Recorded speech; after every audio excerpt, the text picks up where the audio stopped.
اہم خبر ہے، اے ٹی سی راولپنڈی نے علیمہ خان کا شناختی کارڈ اور پاسپورٹ بلاک جبکہ بینک اکاؤنٹس منجمد کرنے کا حکم دے دیا ہے۔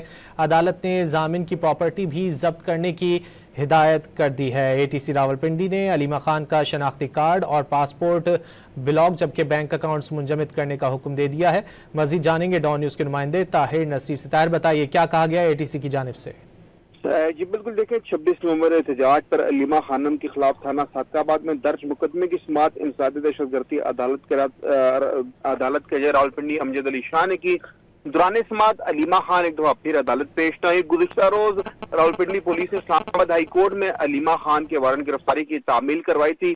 عدالت پیش نہ ہونے پر عدالت کی جانب سے حکم دیا گیا کہ علیمہ خانم کے ضامن کی پراپرٹی بحق سرکار کر کیجئے۔ اس کے علاوہ عدالت نے یہ بھی حکم دیا ہے کہ علیمہ خان کا قومی شناختی کارڈ فوری طور پر بلاک کیا جائے۔ ڈی جی ناظر ہیں ان کو یہ حکم دیا گیا، جبکہ ڈی جی پاسپورٹ کو بھی یہ حکم دیا کہ علیمہ خانم کا پاسپورٹ بھی بلاک کیا جائے۔ اور اس کے ساتھ ساتھ گورنر اسٹیٹ بینک کو یہ حکم دیا گیا کہ علیمہ خانم کے تمام بینک اکاؤنٹس منجمد کیے جائیں۔ ملزمہ ہر جگہ موجود ہوتی ہے، عدالت پیش نہیں ہوتی، ملزمہ کی حاضری کی ہر صورت یقینی بنائے۔ عدالت نے یہ پولیس کو حکم دیا ہے۔ مقدمے کی مزید سماعت 27 اکتوبر تک کے لیے ملتوی کر رہی ہے۔ تاہم عدالت پیش نہ ہونے پر عدالت نے علیمہ خانم کا شناختی کارڈ، ان کے بینک اکاؤنٹس اور ان کا اس کے ساتھ ان کے جو ضامن ان کی پراپرٹی بحق سرکار ضبط کرنے کا حکم دیا اور پاسپورٹ بھی بلاک کرنے کا حکم دے دیا ہے۔ جی بہت شکریہ طاہر نصیر ان تفصیلات کے لیے۔